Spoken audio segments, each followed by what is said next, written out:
KTV વિશેષમાં ભાવનગરથી સમાચાર મળ્યા છે કે આમ આદમી પાર્ટીના યુવા નેતા રાજુ કરપડાના નામે બનાવટી વિડીયો વાયરલ કરાયાનો ગંભીર મામલો સામે આવ્યો છે।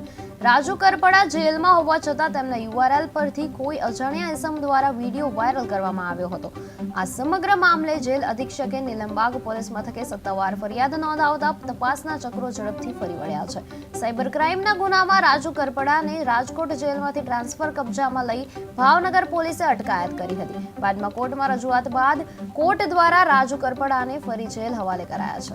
બોટાદ જિલ્લાના પાળિયાદ પોલીસ સ્ટેશનના કેસના કામે રાજુ મેરામણભાઈ કરપડા અત્રે ભાવનગર જિલ્લા જેલ ખાતે હતા।